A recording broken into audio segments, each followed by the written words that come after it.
What's up everyone, अस्सलाम वालेकुम and welcome back to another video of car reviews। तो आज हम जिस गाड़ी का रिव्यू करेंगे it is a 2019 model WagonR VXL variant। Hold on for a second, this car is not your normal WagonR। This car has a lot more than a normal WagonR VXL variant। So without wasting further time, let's get straight into the review of this WagonR और मैं आपको बताऊंगा कि आप जो है वो अपनी WagonR में क्या क्या चीज़ मॉडिफाई करवा सकते हैं। तो पहले हम डिस्कस कर लेते हैं इस गाड़ी की कुछ एक्सटर्नल मॉडिफिकेशंस हैं उन चीज़ों के बारे में, and then will be discussing about the interior modifications of this car. External modification में जो सबसे पहले एक चीज़ मेरी नज़र के सामने आती है वो ये है, this car has HIDs installed in is headlamps और उसके अलावा इस गाड़ी में फॉग लैंप्स भी हैं। तो जो लोग मेरे पहले भी रिव्यूज़ देख चुके हैं, मैं पहले भी ये बात बता चुका हूँ कि जितनी भी सिंगल बल्ब वाली जो गाड़ियाँ हैं जिनमें होंडा सिटी भी आती है, तो सिंगल बल्ब की जो एफिशिएंसी है वो मुझे इतनी कोई खातिर खा पसंद नहीं है। इवन मैं उनकी परफॉर्मेंस से बिल्कुल भी सेटिस्फाइड नहीं हूँ, क्योंकि सिंगल बल्ब की जो थ्रो है वो रोड के ऊपर उस तरह से नहीं होती कि आपको इजीली सब कुछ नज़र आ सके। सो इस गाड़ी में एफिशिएंसी को बेहतर करने के लिए HIDs लग चुकी हुई हैं ऑलरेडी। लेकिन HIDs भी लगवाने से पहले you have to make sure कि आप किसी अच्छी कंपनी से HIDs लगवा रहे हैं, और उसके अलावा जिस इलेक्ट्रिशियन से आप लगवा रहे हैं वो इसकी जो भी वायरिंग है उसे प्लग टू प्लग करे। ये नहीं कि कोई देसी टोटका अपना के तारें जोड़ के ऊपर टेप शेप कर दो, नहीं। HIDs के कॉन्सिक्वेंसेस आपको पता है, कई गाड़ियाँ भी जो हैं वो जल चुकी हैं, बट स्टिल अगर आप अच्छी कंपनी का प्रोडक्ट चूज़ करते हैं तो उसको लगवाने में कोई मसला नहीं है। प्लस इस गाड़ी के अंदर कंपनी इंस्टॉल्ड फॉग लैंप्स नहीं आते, even though you are paying about more than 1.5 million for this car, but still this car does not have company fitted fog lamps। इस गाड़ी में ऑनर ने जो है वो फॉग लैंप्स भी लगवा दिए along with some chrome garnishing। This is the whole front view of this WagonR। WagonR की साइड में आते ही आपको कोई एक्स्ट्रा फ्रिल याद है कि आपको कोई एक्स्ट्रा फ्रिल मिलता हो इस गाड़ी में? जी हाँ, VXL वेरिएंट में आपको मिलते हैं साइड पे अलॉय रिम्स, जो कि कंपनी फिटेड कुछ इस तरह के आते हैं, but this car has aftermarket alloy rims। So these are the aftermarket alloy rims of this car। और उसके अलावा यहाँ पर जो टायर साइज़ है वो उसने इंक्रीज़ किया है, और टायर साइज़ इंक्रीज़ करने की बेसिक दो वजह हो सकती है मेरे मुताबिक, और वो ये है कि फ़र्स्ट ऑफ़ ऑल इसकी हैंडलिंग बेहतर करने के लिए, क्योंकि जो कंपनी फिटेड टायर्स आते हैं वो इतने से होते हैं, बस इतने बरीक। तो उसने टायर साइज़ इंक्रीज़ किया ताकि इसकी जो रोड ग्रिप है वो बेहतर हो सके, प्लस इसकी जो ग्राउंड क्लियरेंस है वो थोड़ी सी बेहतर हो सके। उसके अलावा ये गाड़ी की साइड बिल्कुल प्लेन है, इवन आपको पार्क सुजुकी भी कोई एक्स्ट्रा फ्रिल नहीं देती। यहाँ पर आपके पास वही नॉर्मल डोर हैंडल्स आ जाते हैं, साइड मिरर्स आ जाते हैं। साइड मिरर्स भी ना तो रिट्रैक्टेबल हैं ना एडजस्टेबल हैं, कुछ भी नहीं है। आप मेहरान की तरह बस इनको अंदर करें और बाहर करें। फ्रंट हो गया, साइड्स हो गई। Now let's take you guys to the back of this car. इस गाड़ी की बैक में भी कुछ आफ्टर मार्केट चीज़ें लगी हुई हैं और वो मैं आपको भी दिखाता हूँ। आफ्टर मार्केट चीज़ों में सबसे पहले ये रूफ स्पॉयलर लगा हुआ है, इसमें LED ब्रेक लैंप भी है। सो रूफ स्पॉयलर होने की वजह से इस गाड़ी को एक प्रॉपर जो लुक है ना वो मिलती है। मतलब आपकी जो नॉर्मल WagonR है ये रूफ आके यहाँ पर एकदम डाउन, लेकिन ये स्पॉयलर लगे होने की वजह से it gives a proper look इस तरह से। और उसके अलावा कुछ स्पोर्टी टच भी आ जाता है इसकी वजह से। और उसके साथ साथ यहाँ पर अल मशहूर शार्क फिन एंटीना भी लगा हुआ है। इसके अलावा इस गाड़ी की बैक में एक और एक्स्ट्रा चीज़ लगी हुई है aftermarket. Let me show you guys this as well, और वो है आपका बैक व्यू कैमरा। दो आफ्टर मार्केट चीज़ों के अलावा the back of this car is 100% same और कोई एक्स्ट्रा चीज़ नहीं है। यहाँ पर बैक में आपके पास सुजुकी का मोनोग्राम आ जाता है और ये क्रोम एक पट्टी आ जाती है, बस। तो एक्सटर्नल मॉडिफिकेशंस की तो बात होगी। Now let's take you guys to interior of this car, और उसमें जाने से पहले I will tell you about the key. So इस गाड़ी में बड़ा एहसान किया पार्क सुजुकी ने आपके ऊपर, आपको कीलेस एंट्री दे दी है। इस गाड़ी की में आपके पास ये दो फीचर्स आ जाएंगे, लॉक एंड अनलॉक का बटन। सो ये आप पे बड़ा एहसान हुआ कि कीलेस एंट्री आपको मिली है, बस बटन दबाओ और जाके गाड़ी में बैठो। तो अब आ जाते हैं इस गाड़ी के इंटीरियर के ऊपर। ये आपके पास स्टीयरिंग व्हील है WagonR का, जो कि 3 स्पोक स्टीयरिंग व्हील आता है। इसमें सिर्फ हॉर्न बजाने की ऑप्शन है। WagonR के अंदर VXR और VXL वेरिएंट के अंदर आपको एयर बैग नहीं मिलेगा, तो प्लीज़ गाड़ी मारने से पहले ये सोच लेना कि यहाँ से कुछ निकलने वाला नहीं है। उसके अलावा इसका जो स्टीयरिंग व्हील है इसको लेदर रैप्ड किया गया, इसकी वजह से इसकी फील भी अच्छी हो जाती है, और उसके अलावा इसकी जो लाइफ है वो भी ज़रा लॉन्ग लास्टिंग हो जाती है। स्टीयरिंग व्हील के अंदर जाएँ तो ये आपके पास यहाँ पर स्पीडोमीटर है, इसमें यहाँ पर आपके पास RPM मीटर, ये आपके पास स्पीडोमीटर, और नीचे यहाँ पर आपके पास एक छोटा सा डिस्प्ले आ रहा है जिसके अंदर डिजिटल इन्फॉर्मेशन आती है। ये फ्यूल गेज है। उसके साथ ही साथ ये आपके पास ओडोमीटर की रीडिंग है which can change from here, trip A, trip B, और उसके अलावा आपके पास टोटल रीडिंग। स्टीयरिंग व्हील के यहाँ पर साइड पे देख लें तो आपके पास लाइट्स कंट्रोल के स्विचेस हैं, और उसके साथ यहाँ पर वाइपर कंट्रोल की नॉब है। इस गाड़ी के अंदर आपके पास LCD इंस्टॉल्ड है, और LCD इंस्टॉल्ड होने के साथ साथ ये रहा आपका रिवर्स कैमरा LCD। उसके नीचे आपके पास हेडलाइट लाइट का स्विच, उसके नीचे आपके पास AC के कंट्रोल्स। अब जो एक अजीब चीज़ मुझे लग रही है इसमें वो ये है कि ये आपके पास एक ब्लैंक स्विच है, मतलब ये पुश नहीं किया जा सकता। और अगर आप यहाँ पर आए तो आपके पास डिफॉगर का स्विच ये है। तो व्हाट आई थिंक कि इनको ये स्विच यहाँ की बजाय यहाँ पर दे देना चाहिए था, ताकि यहाँ पर एक ब्लैंक स्विच ना रहता, ये प्रॉपर एक पैनल आ जाता। खैर मेरी ये वीडियो पार्क सुजुकी तक तो पहुँचेगी नहीं, और अगर पहुँच भी गई तो घंटा किसी को फ़र्क पड़ना है, कोई चेंजिंग नहीं आनी। But still what I feel is कि ये ब्लैंक स्विच ना होता तो एक प्रॉपर अपील आती, पूरा एक पैनल बना होता। बट बनाने वालों की मर्जी है भाई। ये डैशबोर्ड यहाँ पर नीचे आके एकदम से ख़त्म हो जाता है, देयर इज़ नथिंग हियर। और उसके साथ ही नीचे यहाँ पर आपके पास 2 कप होल्डर्स हैं और एक ये स्टोरेज स्पेस है छोटी सी। कप होल्डर्स भी बहुत ट्रिकी हैं, यहाँ पर एक बड़ी बॉटल या आप एक बड़ा कप नहीं रख सकते, छोटे साइज़ के कप्स आ सकते हैं। उसके साथ ही ये आपके पास गियर नॉब है।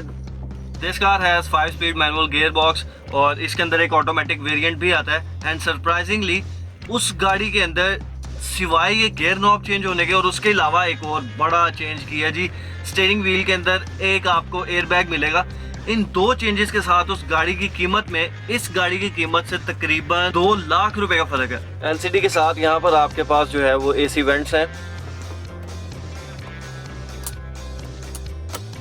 और ये नीचे आपके पास डैशबोर्ड। स्टोरेज स्पेस के अंदर काफ़ी अच्छी है, और ये आपका पैसेंजर साइड का डोर है। इसके अंदर कोई एक्स्ट्रा फ्रिल नहीं है, कुछ भी खास नहीं है। ये आपके पास पावर विंडो का स्विच है, नीचे आपके पास स्पीकर है, और यहाँ पर थोड़ी सी स्टोरेज स्पेस आ जाती है। And that's it about the door of this passenger side Suzuki wagon R. Passenger side door की बात कर ली, now I will tell you guys about the driving side door of this wagon R. Driving side के door में आपके पास बड़ी ही ज़्यादा frills हैं, और उसमें फ्रिल्स में सिर्फ 3 बटन आते हैं। One is the driving side window, passenger side window control, और उसके साथ सिर्फ 2 ही पावर विंडोज हैं, लेकिन still you have the power window lock switch.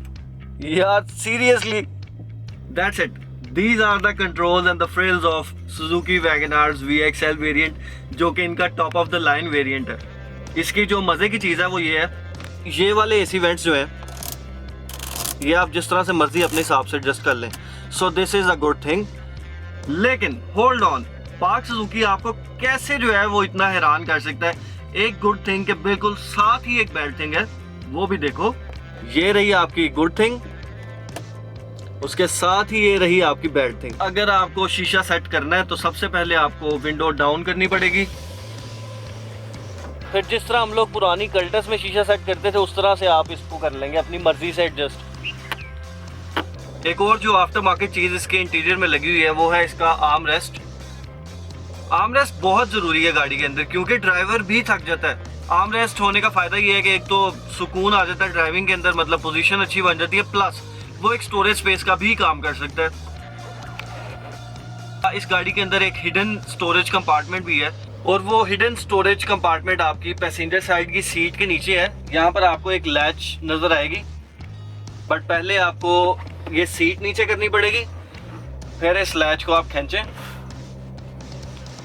And there you go, that's your hidden storage compartment.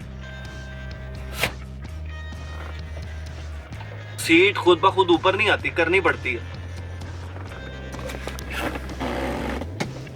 अच्छा, मैंने सोचा आप लोगों को एक चीज क्लियर कर दूं, वो ये है कि कहीं लोग हैरान ना हो रहे हो कि शायद वैगन-आर के अंदर अब लेदर पोशिश आने लग गई है। ऐसा कोई सीन नहीं है, ये लेदर पोशिश भी आफ्टर मार्केट है। इस गाड़ी के अंदर अभी तक फैब्रिक की ही पोशिश आती है। उसके अलावा एक जो छोटी सी चीज़ जो आफ्टर मार्केट लगी हुई है, क्योंकि मेरे हिसाब से काफ़ी ज़रूरी चीज़ है, और वो ये है इस गाड़ी की डोम light.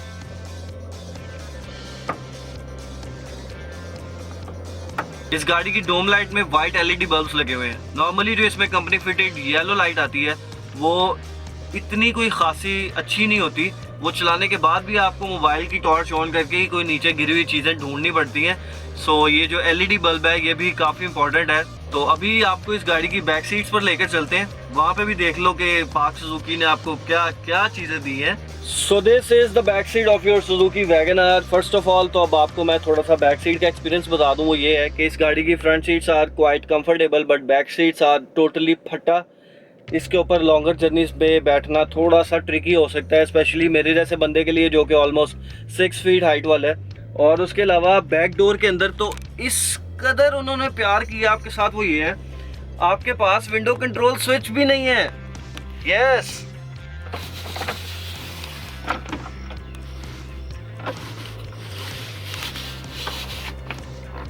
This is your Wagon R VXL top of the line variant. आपके पास बैक सीट में विंडो कंट्रोल भी नहीं है, ये हैंडल ही घुमा के जो है ना विंडो ऊपर नीचे करनी पड़ेगी। खैर, nevertheless we Pakistanis are paying for this car, और वो हमें दे रहे हैं ये चीज़ें। इसके अलावा बैक सीट में और बताने को कुछ नहीं है। हाँ, बस यहाँ पर हेड स्पेस काफ़ी है, तो 6 फुट का होने के बावजूद भी देखो कितनी स्पेस अभी बाकी है, तो हेड स्पेस का कोई इशू नहीं है। ऑल्दो फ्लोर बेड फ्लैट है, लेकिन फिर भी फॉर लॉन्गर जर्नीज यहाँ पर पीछे 2 ही बंदे बैठ सकते हैं। अगर 3 एडल्ट बैठाओगे तो वो उनके साथ ज्यादती है। अब आपको इसकी बूट स्पेस चेक करा दूँ।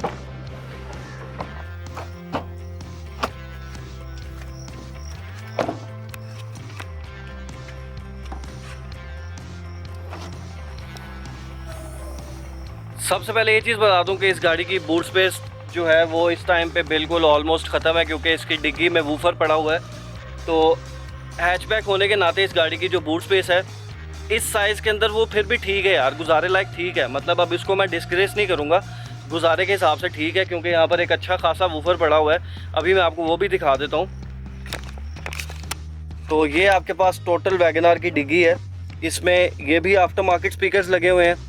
उसके साथ ही साथ ये आपके पास वूफर पड़ा हुआ है, ये भी आफ्टर मार्केट लगा हुआ है। तो वूफर के साइज़ से आप अंदाज़ा लगा सकते हैं कि इस गाड़ी की जो ट्रंक स्पेस है वो काफ़ी है, मतलब इस साइज़ के हिसाब से काफ़ी है। Okay so boys, this is the review of this wagon R. हमने काफ़ी हद तक जो है वो इसकी अच्छाई बुराई सब चीज़ डिस्कस कर ली। अब आपको ड्राइविंग एक्सपीरियंस के साथ साथ मैं आपको ये बताता हूँ कि इस गाड़ी के अंदर K10B का इंजन आता है।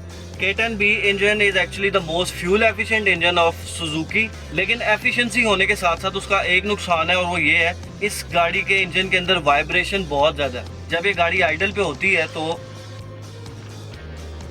कैमरा में शेक महसूस हो रहा है आपको, आई डोंट नो हो रहा है या नहीं, बट इस गाड़ी पे जब ये आइडल पोजीशन पे आती है तो ये गाड़ी वाइब्रेशन थोड़ी सी शुरू कर देती है।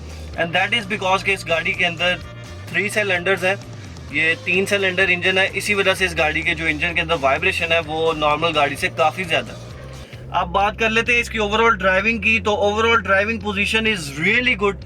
मैं बहुत ही ज़्यादा जो है वो खुश हूँ इस गाड़ी की ड्राइविंग पोजीशन से, क्योंकि मेरे जितना बंदा जो कि ऑलमोस्ट 6 फीट है, और मुझे आदत है कि मेरी बाजू जो है वो बिल्कुल सीधी होनी चाहिए, और उसके साथ साथ टांगे भी जो है वो ऑलमोस्ट सीधी हो तो ही मुझे गाड़ी चलाने का मजा आता है, अदरवाइज नहीं आता। नॉर्मली ये वाली पोजीशन जो है वो मेरी बड़ी गाड़ी में जाके बनती है, XLI, GLI, होंडा सिटी या सिविक।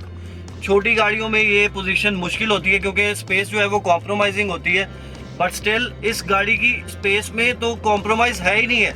इवन मैं इसकी सीट और पीछे कर सकता हूँ, मतलब ये ऑलमोस्ट 6.5 फुट का भी जो बंदा है ना वो भी बड़े आराम से चला सकता है।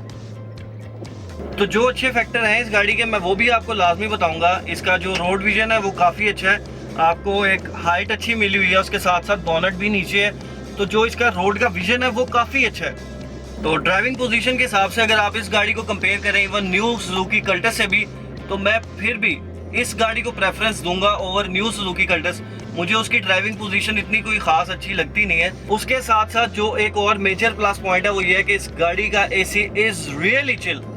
मैं यकीन मानो काफ़ी हैरान हूँ कि यार इस गाड़ी का AC जो है ना वो आपकी इस लीग की किसी भी गाड़ी से आराम से ऊपर है, बल्कि उसके साथ साथ ही किसी भी बड़ी गाड़ी के AC के साथ कंपेयर कर सकता है। XLI, GLI, सिटी, सिविक, ये किसी को भी आराम से compete कर सकता है। Even in these hot summer days हमने इस गाड़ी के AC को अभी तक सेकंड पॉइंट से ऊपर करके नहीं देखा। ये हो गई इस गाड़ी की अच्छी चीज़ें। अब जो ड्राइविंग के अंदर ही इसका जो थोड़ा सा नेगेटिव इम्पैक्ट है वो भी आपको बता देता हूँ। As it is a tall boy, इस गाड़ी की हाइट काफ़ी ज़्यादा है, तो हाइट ज़्यादा होने की वजह से इस गाड़ी की जो डाउन फोर्स होती है वो थोड़ी सी कम होती है।